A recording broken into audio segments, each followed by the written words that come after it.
A dream starts as a spark of hope. And to you, it's special, to the individual. When you start to share that with people, a lot of times you don't get the reaction you would have hoped. For a lot of people, it's a reaction they weren't looking for, and it crushes their dream. We've become so complacent as a society. People have forgotten that the American dream is still a thing. It's almost like a catchword and a buzzword. People don't quiet themselves and think and reflect to figure out what it is they really want in life and understand and respect that we live in a country that allows you the opportunity to change your station in life. If you have conviction, if you take a risk. Dreams are imperfect. They need to be organized. They need to be set in motion. And sometimes it's not linear. Sometimes the burden of bearing a dream unrealized is greater than the burden of trying it.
I think Jiu-Jitsu is a way of life. People change. I've seen people change. I've seen people that I had no confidence in their selves. They change. You see, they walk in difference. You see kids starting Jiu-Jitsu, walking the school with their head down, hands down, not making eye contact with anyone. 6 months later, they are up, looking up, tall and proud of themselves, high-five everyone as soon as they walk through the door. I think this sport can do so much for anyone. No, it's not only a sport, no, it's way more than that. There's something in there, and I'm still trying to find out what it is because it drives me crazy.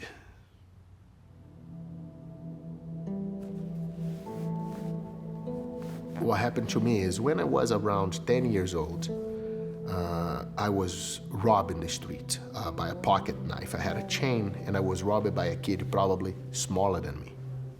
I started having a little anxieties, like I didn't want to leave my house. And when I say I didn't want to leave my house, I didn't want to leave my house walking by myself on the street. Then my parents started to get very concerned about me and they started bringing me to some psychologists, some psychiatrists in Brazil. And until they found this guy, and they brought me there, after an hour, he calls my parents back in a room.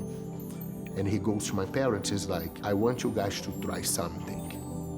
I want you to bring him to a Jiu-Jitsu school, to try a Jiu-Jitsu martial art. Then my father, my parents, my mother, no, he's already tried that. And he said, no. This is different. So grabbing me everywhere, start to pass. You can put the weight, Go, put the weight, go. Now, look at here. You are doing, instead of doing this move, hold tight. Instead of doing this move here, look my back. You are doing this, look. Using my... One, and then back. See how you helped me? Yeah. That's what happened. Yeah. Do the pop. The way you did it? Yeah, pop. See the difference? So first time I met Pete, he came to videotape the BJJ Weekly with me. I'm sitting down, so the first guy, the camera, the guys that were helping him, friends with him, the first guy walk in, I'm like, oh. The second guy walk in, And then that freaking third guy walks in that I look like a silverback, walking like 6'7", 350 pounds, walk through the door. In my mind, I'm like, please God, that one cannot be Pete. Nice to meet you, Pete Roberts. My dad was a clam digger, so the town of Gloucester is a fishing village. We lived in the North Shore of Massachusetts up until I was 8 years old. And it was a blue-collar town. I was always kind of an art kid. I'd figure out how to schedule my classes so I could spend all my time in the art room. My mom was always like, you gotta be creative, go outside, you know, do something, build something, make something. So that really fit with me and my personality was getting out there and being creative. So my mind was always working. I was never idle, and my hands were never idle either. It was a little bit of an entrepreneurial seizure when I started because, again, no business plan, young kid, training jiu-jitsu, something that was instrumental in defining who I was as an individual.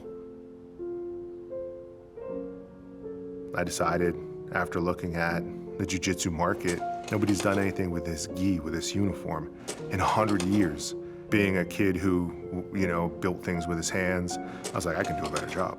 I didn't have any capital to fund it, and so I took the money from the pre-order and I looked around for manufacturers in America. I couldn't find any. I had sold 200 gis that didn't exist, and the first year of business was bringing product in from Pakistan. As I was competing in jiu-jitsu, I won some tournaments and ended up winning trials to go to Abu Dhabi to compete. Just before my match, somebody walked by and I looked and they were wearing Origin gi, and there was a different logo on the back. I remember just thinking, holy, our manufacturer ripped us off. I got on a plane and I decided I'm done competing. I need to find a way to make this stuff in America. I gotta find a way to do this. And I remember just that long flight home from Abu Dhabi, trying to figure out what the angle was and how this could be done, but knowing that the last thing I was gonna do is send another dollar to Pakistan.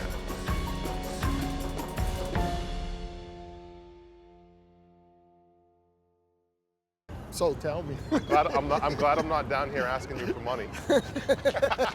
I don't. Hit the deck. How many gis did you sell this week? I don't have that cash in with me.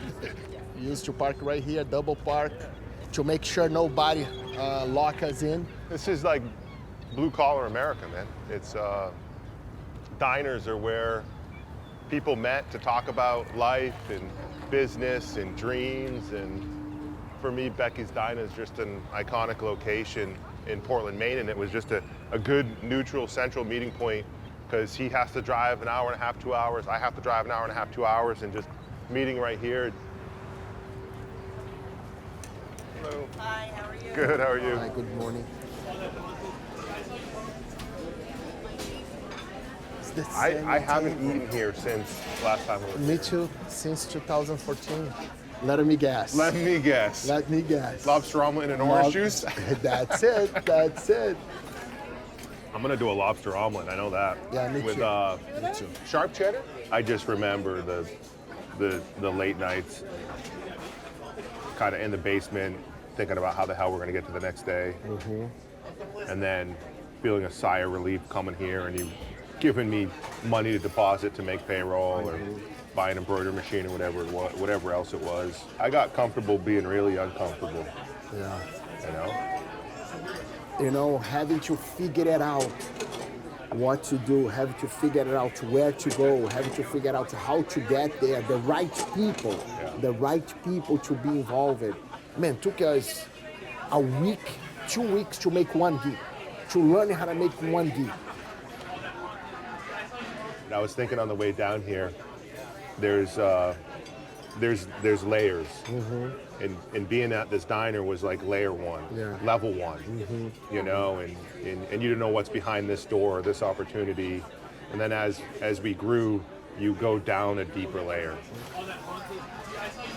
10 years ago when we were here, there was just so much friction in every movement, anything we wanted to do. Whereas now there's less hurdles, but there's more touch points.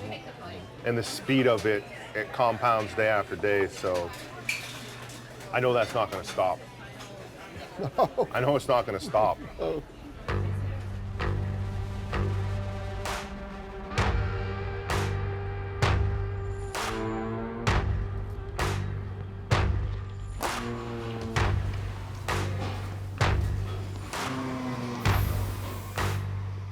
And this is our Jiu-Jitsu gi factory.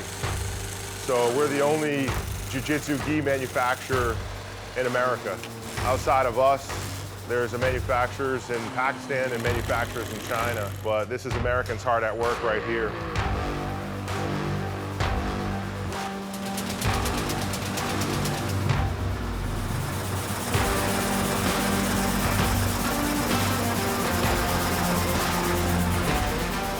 What's happening? He has to build 25 sections.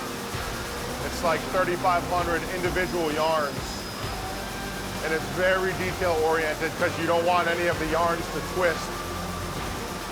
Because it has to go from this big warper, like a big bobbin, onto this right here. And then this goes onto the loom. And then we weave the fabric of America.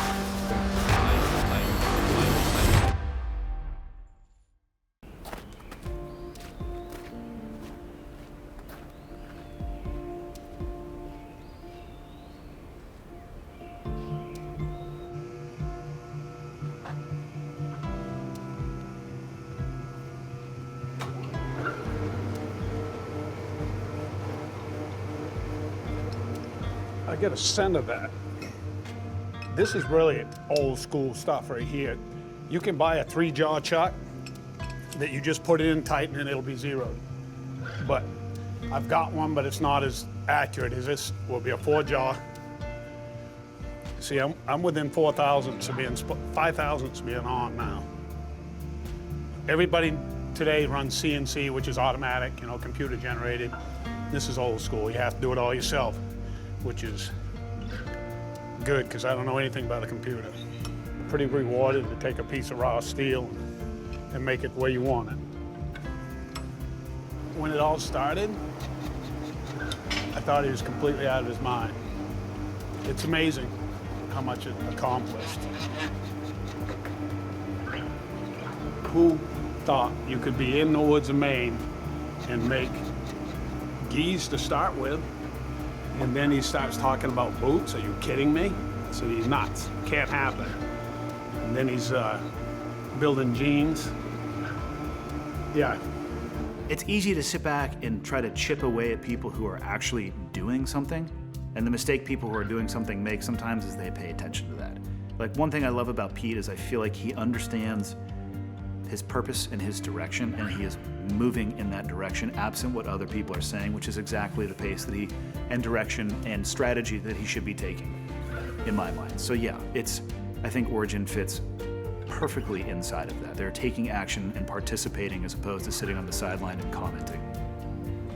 Once we figured out how to build the most durable products in the world, we simply took that knowledge and we applied it to denim. And we took that knowledge and we applied it to footwear. And we took that knowledge and we applied it to hunting garments. We're not a fashion brand. We're utilitarian first. We're built to work, made for life. We hope you wear it out. We promise it'll never fail you. Part of what America is missing, but people are coming back to, is they're coming back to the land. But the American hunter only having the option of purchasing product made in China and Bangladesh and Pakistan and Mexico, and there being no source for true American-made products and innovations is a problem. That's a problem. You have one of the most patriotic industries with no option that fits the things they believe. Supplying them with a gear that's durable and that's gonna allow them to get the job done was essential. So after Jiu Jitsu gis and becoming the best in denim and boots, it was we've got to build hunt product.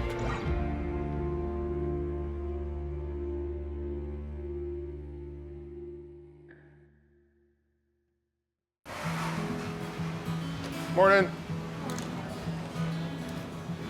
I saw your little flub this morning. Thank you. Yeah, I mean, Tried to warn, but you know, I should have communicated it sooner. Excuse me, sir. yes, sir. We're gonna peek at our finance.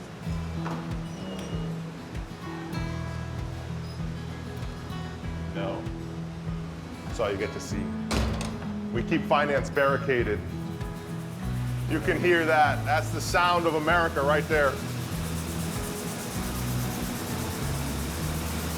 What up? Morning.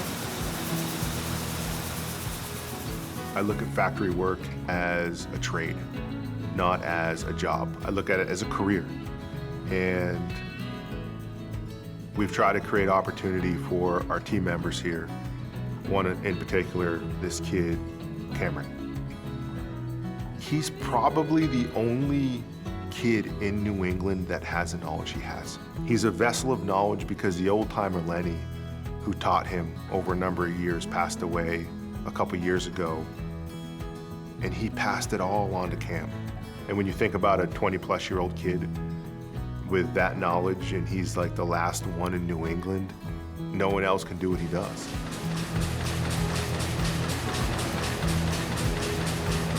Right here we have 3,600 yarns going across. We run it at a 24 pick density. It's a pretty cool dang weave. This is the original that I learned. This is the original one that Lenny showed me how to make. I got the concept of how to weave based on this pattern itself.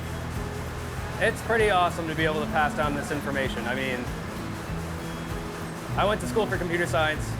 I never expected to be in this kind of manufacturing position. But being able to pick up a dying wealth of knowledge and kind of just add my own, input to that and then pass it on to others, it's been pretty awesome. To me, I think the American dream just means to be able to develop what we've started. Starting from the ground up, continuing to innovate, capturing not only markets, but the mindset of America. We just want to keep building it up in a way that is productive and allowing people to have jobs. And it's crazy to be able to think about how much we're impacting not only companies, but also individual families. That's really what we're trying to do as well, is we want to help people grow in their personal life. Proud of that? Absolutely. Absolutely proud of that.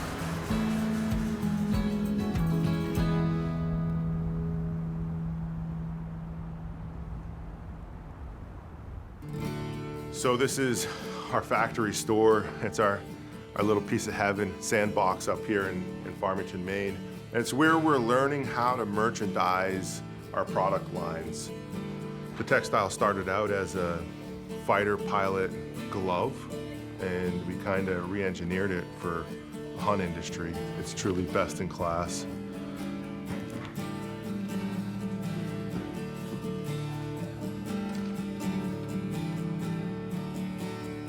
I look at all the product and I think about the people and the working hands that built it. And I know this product has soul, not because it was built in America, but because it was built by people who believe in their American dream. And at origin, this is our American dream. Anybody can be unstoppable. The only person stopping you is yourself, nobody else. Listen to you, listen to yourself. That's what I believe in. Pete is on a mission. Pete is on a mission. He wants to prove, and he's already done, but he wants to prove everyone that you can manufacture in America, and Pete wants to leave a legacy. It's a legacy, and he wants to leave something for way longer than us, way longer than our kids, maybe way longer than our grandkids. He's on a mission.